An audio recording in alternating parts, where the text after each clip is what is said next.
네, 안녕하세요. 세금연구원 조용센터장입니다. 지난주 이제 목요일 기점이죠. 제가 유튜브 영상을 찍고 나서 이제 나간 날 이후로 목요일부터 금요일 그리고 이번 주 들어서 월요일까지 시장이 꽤나 큰 폭의 하락을 시현을 했고 당연히 어떻게 보면 미국 증시의 영향이 가장 큰 작용을 했었고 상호 관세에 대한 우려가 상당 부분 좀 증폭이 됐었고 이게 이제 당장 내일이죠.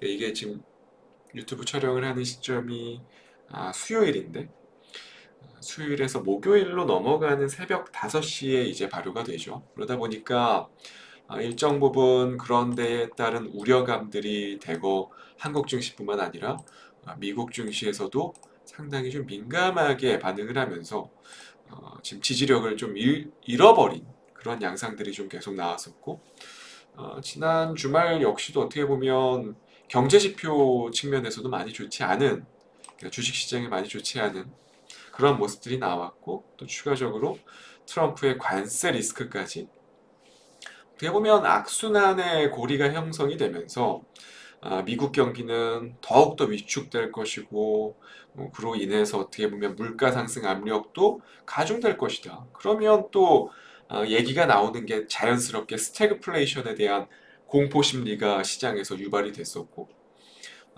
이러한 부분들이 계속 악순환으로 좀 연결이 되면서 공포 심리가 확대되면서 재생산되는 그러한 양상들이 어떻게 보면 지난 3월부터 계속 좀 이어지고 있는 그런 양상이죠. 제가 생각했을 때는 최근 코스피의 흐름 역시도 분명히 한국 증시는 일정 부분 조정이 나왔을지도 모르겠지만 미국 증시가 저렇게까지 급락을 하지 않았더라면 분명히 2600포인트를 일시적으로 이탈하는 수준에서 조정이 마무리되고 다시 추세를 만들어 갔을 가능성이 높다라고 생각을 해요. 근데 예상과는 다르게 트럼프의 관세 리스크가 조금은 더 시장을 강타를 해버렸고 무언가 이 시장의 분위기를 반전시킬 만한 건덕지들이 딱히 보이지 않는 글로벌 시황 전체적으로 놓고 봤을 때 그러다 보니까 시장은 많이 좀 부침이 있었고 국내 증시 역시도 지난주 그리고 이번 주 월요일까지 뭐 어제는 화요일은 좀 반등을 보여주긴 했다만 그렇다고 해서 뭐 드라마틱한 반등은 아니었고 아시다시피 이미 금요일 날 이번 주 금요일 11시에 윤석열 대통령의 선고기일이 정해지면서 어떻게 보면 그에 따른 좀 정치적인 리스크 해소에 대한 기대감으로 좀 일정 부분 오른 측면이 없지 않아 있죠. 그러한 면들이 없었더라면 아마 한국 증시는 계속 2,500포인트 정도 내외 또는 2,500포인트를 하회한 수준에서 계속 아마 지지부진한 흐름이 이어지고 있을 가능성이 높습니다. 결국에 한국 증시에 맞춰져 있는 포인트들은 당장 두 개죠. 당장 수요일에서 목요일로 넘어가는 새벽 5시에 있을 미국의 관세 발효 첫 번째. 그리고 두 번째가 조금 전에 말씀드렸다시피 금요일 오전 11시에 있을 윤석열 대통령의 탄핵 선고 관련한 이슈들. 일단 두 개가 가장 주요한 포인트 중에 하나고 또 하나를 꼽자면 어떻게 보면 앞서 말씀드린 이 두 가지 포인트들보다 더 중요한 금요일 밤에 있을 미국의 고용 보고서. 이거는 상당히 중요하게 지금 월가에서도 책정을 하고 있는 상태이기 때문에 어찌 보면 앞서 말씀드렸던 그 관세 발효 그리고 윤석열 대통령의 탄핵 선고는 맛보기일 가능성이 높아요. 이미 다 어느 정도 시장에서 예상된 프로세스들 그리고 예상된 결과값들 모든 것들이 이미 대거 주가에 반영되어 녹아들어 있지만 그 조금 전에 말씀드린 금요일 밤에 있을 미국의 고용 보고서 같은 경우는 상당히 오차 범위 내에서 예측 불가능한 수준이 나올 가능성이 상당히 높거든요. 그렇기 때문에 실질적으로 제가 생각했을 때는 목요일도 그렇고 금요일도 그렇고 국내 증시는 물론 장중에는 탄핵 선고가 나올 때 그 주문하는 과정에서 꽤나 큰 변동성이 나올 수도 있어요. 그러니까 그 큰 변동성은 저희가 이미 화요일 시장에서 힌트를 얻을 수 있었죠.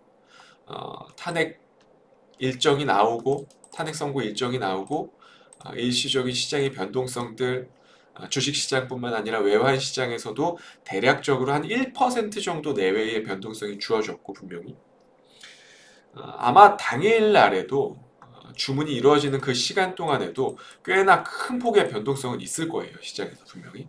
하지만 결국에 그 주문하는 시간 동안 만약에 시장이 하방으로 1% 정도가 빠지면 오후장 들어서 다 회복을 보일 거고요.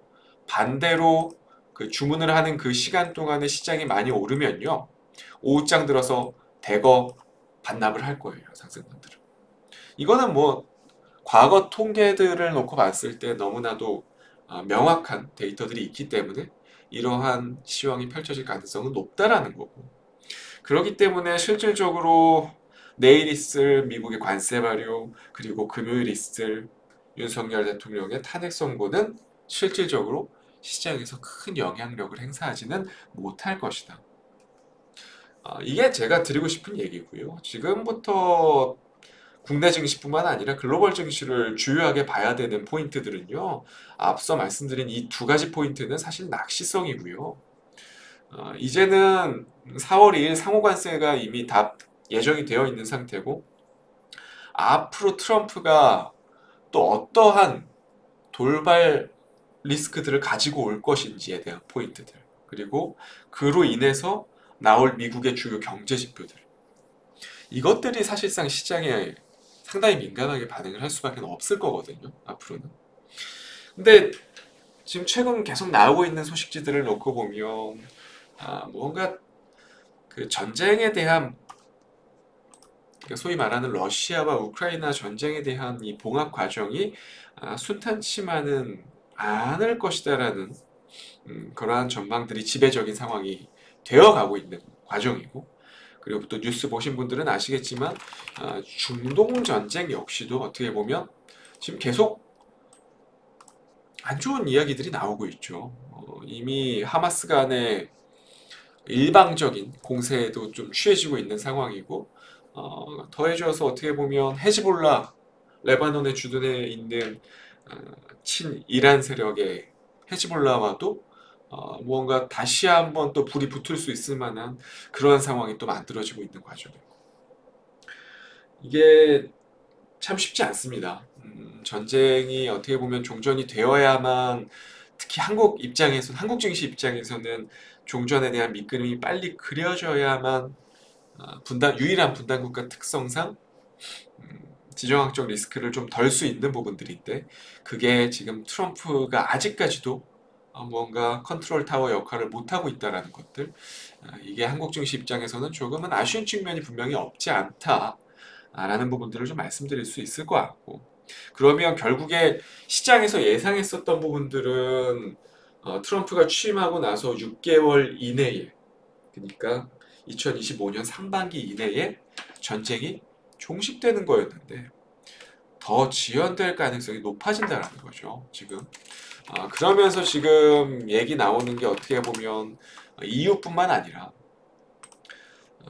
EU도 지금 방산에 대한 비용을 상당히 증폭을 하고 있는 그러한 상황이고 미국 역시도 지금 방산에 대한 물자들을 계속 비축을 해두고 있는 상황이고 관련한 예산들을 죄다 증액을 하고 있어요.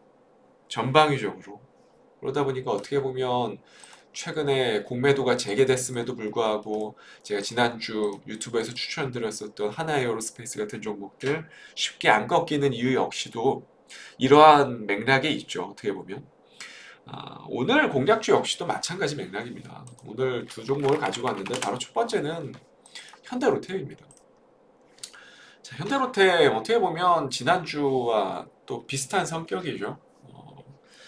하나에어로스페이스 같은 경우는 이제는 또 왜 하나에어로스페이스는 단기 측면에서 봐야 하냐면 이슈가 끝났어요. 그러니까 승계 관련한 소식지들이 이제 막을 내리면서 하나 그룹주들 같은 경우는 이제는 좀 재료 소멸 차원에서 뭔가 조금 약해질 수 있는 그런 분위기가 형성될 기류가 좀 갖춰지고 있고, 반면에 이 현대로템 같은 경우는 본격적으로 폴란드뿐만 아니라 이 유럽연합 쪽에서 이 K2 전차에 대한 수출은 앞으로도 계속 좀 증가 추이를 보일 수밖에 없는 그러한 상황이고, 그리고 또 추가적으로 지금 얘기 나오고 있는 게 방산뿐만 아니라 베트남의 철도 인프라 투자 확대로 인해서 가장 국내에서 대표적인 수혜를 받을 수 있을 만한 종목이 현대 로템으로 지금 부상을 하고 있는 상태거든요. 동남아 국가들이 전방위적으로 지금 철도에 대한 관심도가 좀 높아지고 있는 단계고, 그로 인해서 국내에서 수혜를 받을 수 있을 만한 업종? 저는 개인적으로 현대 로템 같은 종목들이 가장 대표적이 되지 않겠나라는 생각이 들고, 물론 많이 주가 측면에서 놓고 봤을 때 많이 올라온 면들도 분명히 없지 않아 있는데, 다 제쳐두고 놓고 봤을 때 관세에서 좀 영향권에 들지 않고, 그리고 그 밖에 지수 측면에 있어서 놓고 봤을 때도 크게 부담 없는 종목이기도 하고, 여러모로 대내외적인 환경들을 고려해서 봤을 때는 지금은 현대로템 같은 종목들이 한 번 정도 또는 두 번 정도는 더 파동을 만들어내지 않겠나. 지금 현재 시가총액이 대략 한 11조 원 정도 수준인데, 밸류에이션 상으로 놓고 봤을 때, 포워드 PER 기준으로 놓고 봤을 때도 그렇게까지 부담스러운 밸류를 부여받고 있지는 않거든요. 근데 앞서 말씀드린 방산, 철도 인프라 관련한 수출 통해서 올해 그리고 내년 더 높은 성장을 이룩할 수 있을 만한 종목이기 때문에 개인적으로는 현대로템 같은 종목들은 지금 현재 시점에서는 좀 더 주의 깊게 봐야 하지 않겠나 라는 좀 말씀을 드리도록 하겠습니다. 사실 한 종목을 오늘 더 준비했는데 현대로템 정도만 해도 충분할 것 같아서 한 종목은 다음 주 이 시간에 유튜브를 통해서 또 소개를 드리도록 하겠습니다.